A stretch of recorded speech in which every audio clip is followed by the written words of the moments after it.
Então vamos aqui para o nosso próximo exemplo, né? Aqui a gente agora tem um anel eletrizado, tá? Então vou colocar os dados aqui.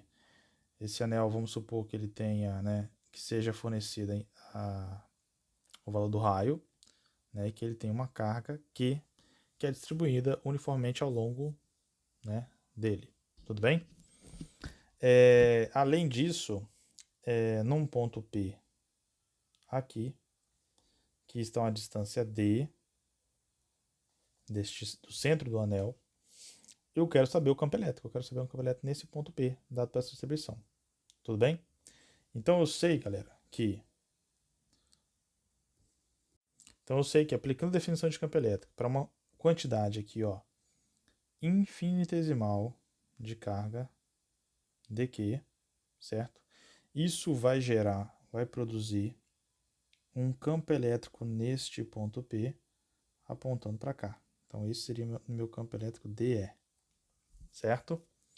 Este campo elétrico, né, seria descrito então por essa expressão aqui, 1 sobre 4π epsilon 0 dq sobre r ao quadrado. Né, colocar esse valor aqui em módulo. Dessa informação, a gente sabe que a gente vai ter que trabalhar com duas componentes. Uma componente para o eixo x, né, que vai ser exatamente o valor de DE vezes o cosseno do ângulo que seria dado por seria esse ângulo da imagem aqui, né, dado por esse triângulo retângulo que fica aí evidente, né? Se você não percebeu, seria esse triângulo retângulo aqui, tá? Beleza. E uma componente y, também seria o módulo do campo elétrico vezes um seno de θ. Pela simetria do próprio problema, já fica autoevidente que aqui a componente y vai ser zero, porque a contribuição que a componente dq que eu coloquei aqui, né, vai gerar uma componente nesse sentido, a contraparte dela aqui, ó, né, simétrica, vou chamar aqui um dq', por exemplo, produziria um campo elétrico nesse sentido e teria uma componente y que iria cancelar com essa. Então, pela própria simetria do problema, já é possível a gente verificar que a componente y ela vai ser nula, certo? Então, nesse sentido, a única componente que vai atuar sobre aquele ponto P que está aí na figura, né, este ponto P aqui, tá, vai ser as contribuições referentes à componente x. Tá? Então, a gente já sabe de imediato que o vetor campo elétrico atuante no ponto P ele vai ser um vetor campo elétrico que vai ter somente uma componente ao longo do eixo x. Beleza? Então já poupa aí parte do trabalho. Ok? Então o que eu vou fazer aqui? A gente vai agora analisar, calcular a componente x. Tá? Então eu coloquei aqui, né, devido à simetria do problema, vemos que y é igual a zero, assim a gente só sobra calcular o eixo x. Então o eixo x, já adiantando aqui, ele seria 1 sobre 4π epsilon 0, integral, né, de um dq vezes um cosseno de θ, que divide um r ao quadrado, que é a distância da distribuição infinitesimal de carga até o ponto.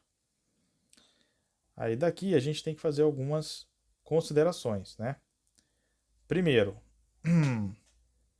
eu tenho então a carga aqui, certo?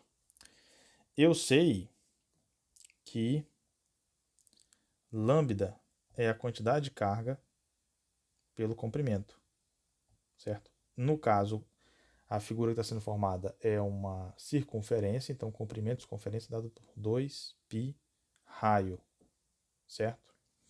E eu sei também que lambda, como a carga é distribuída uniformemente ao longo do anel, então lambda também seria um dq sobre que eu vou chamar aqui de ds. Ok? Beleza? Então, nesse sentido, a minha quantidade infinitesimal dq seria um Q maiúsculo sobre 2πr vezes um ds, onde o ds faz alusão a este pequeno pedaço aqui, ó,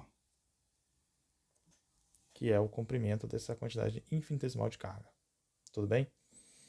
Aí, também é importante a gente frisar que esse ds corresponde a uma quantidade infinitesimal de um arco de circunferência, né?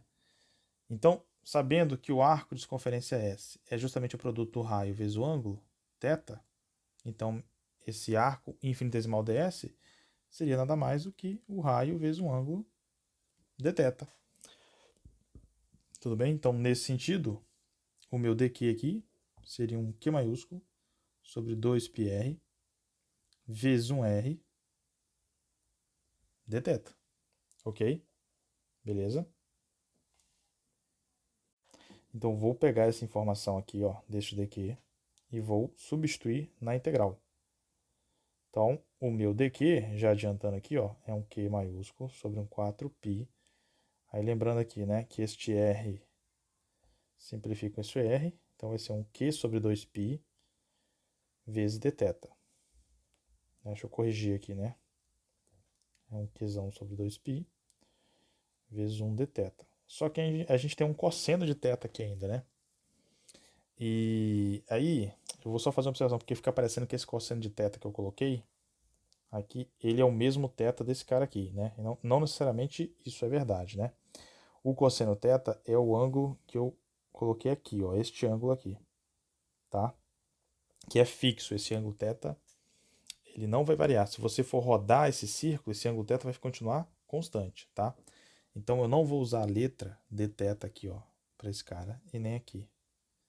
Para você não confundir com esse θ, eu vou usar a letra φ, tá? Então aqui vai ser um dφ, porque este ângulo φ não se refere ao θ, esse ângulo φ se refere à angulação que a gente vai fazer para poder percorrer esta circunferência de raio R, tá? Então aqui seria um dφ, beleza?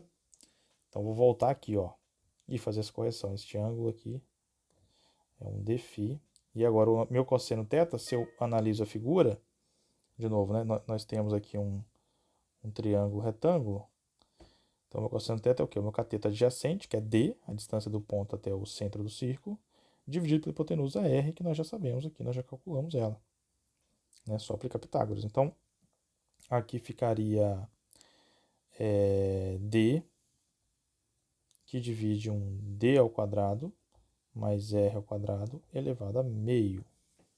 Tudo bem? Então, e aí lembra que eu tenho esse R ao quadrado aqui, né? Este R ao quadrado, que está aqui, ó, seria então um D ao quadrado mais um R ao quadrado elevado a 1. Esta integração, que seria em φ, como vai percorrer e complementar toda a circunferência, ela vai de 0 até 2π.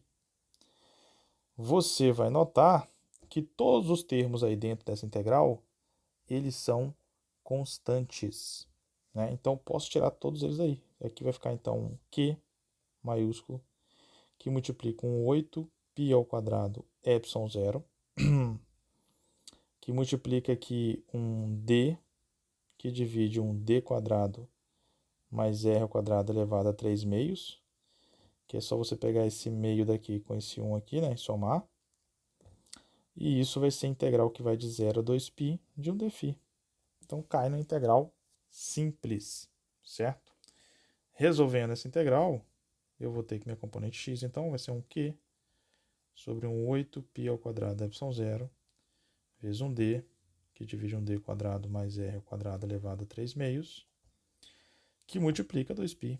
E daqui já é imediato que você consegue simplificar este aqui com este, e este 8 com esse 2, resultando, por fim, num campo x, que é dado por q sobre um 4π epsilon zero, que multiplica um d sobre d ao quadrado mais r ao quadrado elevado a 3 meios.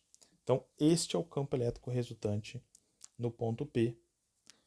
E como d é a distância dele até a circunferência, né, é interessante aqui a gente fazer uma análise para quando esse D, por exemplo, estiver a uma distância muito maior que R. Né? Então, vou dar destaque. Essa é a nossa solução para esse problema, tá? Do comportamento do campo elétrico. E agora eu quero pegar o caso limite. Eu quero colocar aqui o caso limite.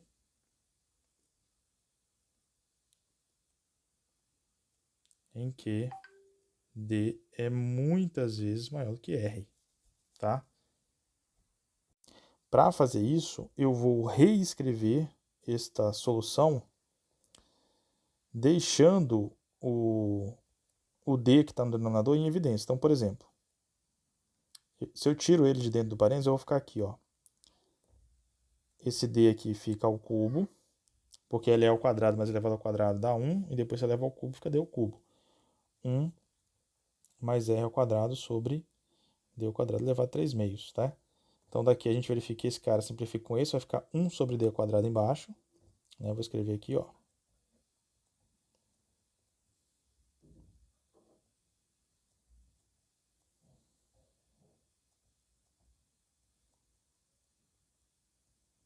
E aqui fica imediato o seguinte, quando o meu D ele é muito maior do que o R, este termo aqui dentro tende a zero. Então, neste sentido, o meu campo X ele é aproximadamente 4Q sobre 4πε0 vezes 1 sobre D ao quadrado, que é o campo de uma carga pontual. Então, a gente verifica aqui mais uma vez que quando eu estou a uma distância muito maior do que as dimensões, né, exibidas pela distribuição de carga, seja ela discreta ou contínua, o comportamento é percebido, né, destes pontos muito longe como sendo de um comportamento de um campo de carga pontual. Beleza? Então, essa é uma regra que é interessante você aplicar para você verificar se o seu raciocínio está correto. Então, a grandes distâncias, né, a distribuição de carga, seja ela contínua ou discreta, ela é percebida como se fosse uma carga pontual. Tá? Então, a gente consegue verificar que, nesse caso, isso também é verdade. Ok?